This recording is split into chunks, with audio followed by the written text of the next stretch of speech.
नमस्कार दोस्तों। जैसा कि मैंने कहा था कि मैं मंडे शाम को 6 बजे मिल रही हूँ आपसे लाइव, तो हाजिर हूँ मैं। मेरा सवाल था कि आप सबसे ज़्यादा प्यार किसे करते हैं? तो जो कमेंट सबसे पहला आया है मेरे पास, उसका जवाब मैं देती हूँ। सब्बीर जी ने कहा कि मैं अपने माता पिता से सबसे ज़्यादा प्यार करता हूँ, उसके बाद परिवार से। और एक कमेंट्स आया मेरे पास कि मैं अपने बेटे से बहुत प्यार करती हूँ, फिर बेटी से, और उसके बाद पोते से। मैं और भी लोगों से यही सवाल करना चाहती हूँ कि आप सबसे ज़्यादा प्यार किसे करते हैं अपनी ज़िंदगी में?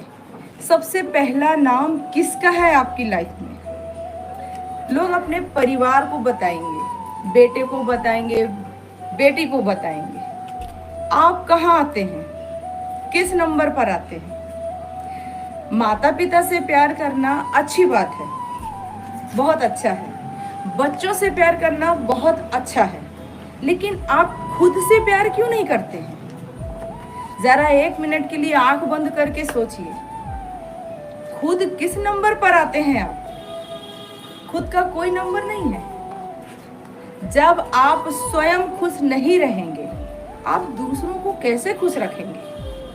महिला हो या पुरुष हो, मैं एक उदाहरण देती हूँ। अगर कोई महिला खाना बनाने किचन में जाती है, तो जब वो तनाव से है, टेंशन में है, परेशान है, और उस समय खाना बनाने जाएंगी, तो आप सोचिए उस खाने में कैसा स्वाद होगा, कैसा प्यार होगा, कैसा अपनापन आएगा? नहीं आएगा ना, क्योंकि वो स्वयं टेंशन में है, वो स्वयं खुश नहीं है। ऐसे ही मैं पुरुष की बात करती हूँ। घर से बाहर काम के लिए जाते हैं, अगर वो टेंशन में होंगे, तनाव में होंगे, तो बाहर काम कैसे कर पाएंगे? इसलिए सबसे ज़्यादा इंसान को खुद से प्यार करना चाहिए। जब आप खुद से प्यार करेंगे, तब कहीं जाकर आप किसी दूसरे को खुश रख पाएंगे। परिवार माने क्या होता है? एक चार्ट मैंने बनाया है। हर चीज इंसान को याद नहीं रहती है, इसलिए मैंने लिखा है कि परिवार माने क्या है। चलिए आज वही जानते हैं। ये देखिए, परिवार की तस्वीर। जब तक कोई बड़ा झगड़ा ना हो, हमें लगता है कि सब कुछ ठीक है। परिवार के असली मायने क्या हैं? साथ रहना, या तीज त्योहार पर सबका साथ आ जाना, खाना मिलजुल कर खाना, कभी कभार हालचाल पूछ लेना, इतने से ही रिश्ते निभ जाते हैं। समीक्षा क्या है? समीक्षा क्या है और क्यों करें? रिश्ते भी एक सिस्टम की तरह होते हैं। रिश्ते भी एक सिस्टम की तरह होते हैं, जिनमें संवाद, सहानुभूति, आदान प्रदान, स्पेस और इज्जत जैसे भाग होते हैं। इनका समय समय पर ऑडिट होना जरूरी है, वरना रिश्ता सिर्फ एक ढांचा बनकर रह जाएगा। 10 सवालों की फैमिली ऑडिट चेकलिस्ट है जो मैंने तैयार की है। पहला है, क्या हर सदस्य को अपनी राय रखने की स्वतंत्रता मिलती है? दूसरा, क्या घर में बातचीत और संवाद हमेशा खुले और ईमानदार रहते हैं, और चुप्पी की बजाय विचारों का आदान प्रदान सामान्य होता है?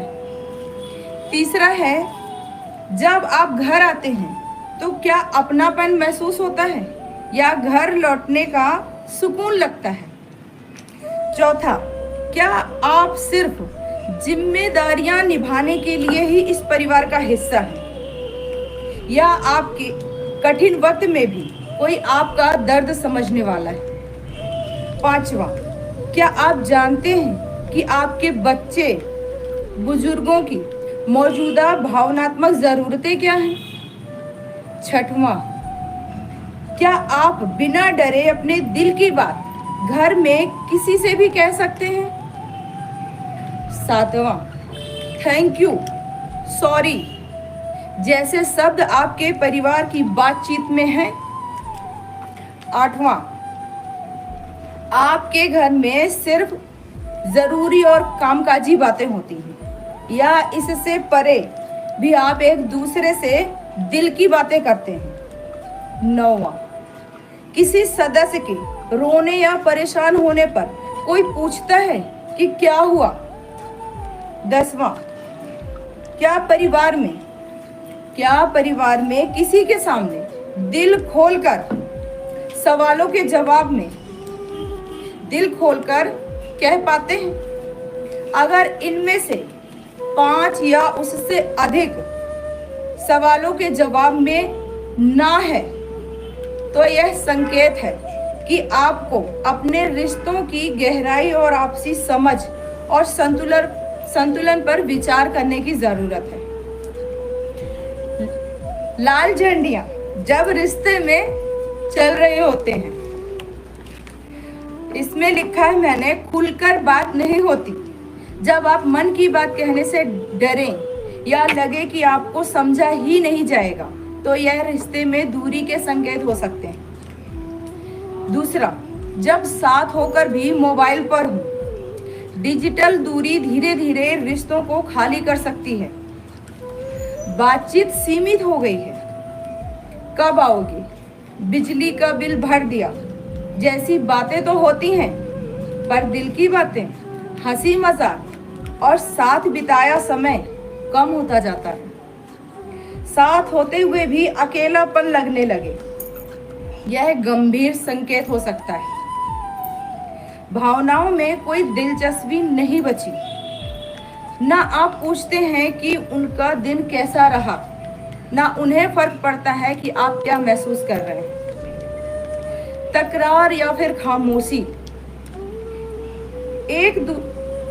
जब संवाद का स्थान तकरार या चुप्पी ले ले तो धीरे धीरे रिश्ता थकने लगता है। सोशल मीडिया पर एक्टिव, एक दूसरे से दूरी, दोस्तों के साथ चैट करना तो चलता ही रहता है, लेकिन घर के लोगों के साथ बात करने की फुर्सत नहीं होती है। ये भावनात्मक प्राथमिकताओं का असंतुलन है। सिर्फ औपचारिक रिश्ते, अगर रिश्ते केवल जन्मदिन, सालगिरह और अन्य खास दिनों पर बधाई देने तक सीमित हैं, तो यह दर्शाता है कि रिश्ता सिर्फ औपचारिकता बनकर रह गया है। भावनात्मक जुड़ाव खत्म हो चुका है। अब आते हैं हम सुधार की ओर इशारा। कैसे कर सकते हैं हम इसमें सुधार? माफ करने की प्रवृत्ति, जब कोई गलती हो और सामने वाला कहे कि कोई बात नहीं, मैं समझ सकता हूं, तो ये रिश्ते के ठीक होने के संकेत हैं। मुश्किल समय में साथ देना, असली रिश्ता तब दिखता है जब कोई बीमार हो, तनाव में हो या टूट रहा हो और परिवार बिना कहे मौजूद हो। सब एक दूसरे को आगे बढ़ने के लिए प्रेरित भी करते हैं। जब बात करें तो मोबाइल खुद से दूर रखें। एक दूसरे से सिर्फ दिल की बात करें। यह छोटा कदम बहुत बड़ा बदलाव ला सकता है। थैंक यू और सॉरी को फिर से शामिल करें। ये शब्द औपचारिक नहीं, जरूरी है। इससे अहंकार टूटता है और अपनापन बढ़ता है। सबकी राय सुनें। परिवार के हर सदस्य से उनके विचार या राय के बारे में पूछें। छोटे बच्चे, बड़े बुजुर्ग, सभी की बातों को सुनना परिवार को जोड़ने का सबसे प्रभावी तरीका हो सकता है। और अंत में स्वयं से एक सवाल, क्या मैंने सिर्फ खुशहाल परिवार की चाहत की है, या परिवार की जीवंतता और उसकी खुशहाली के लिए सच में कोई कोशिश की है? क्या मैंने संवाद किया या फिर शिकायतें और विक्टिम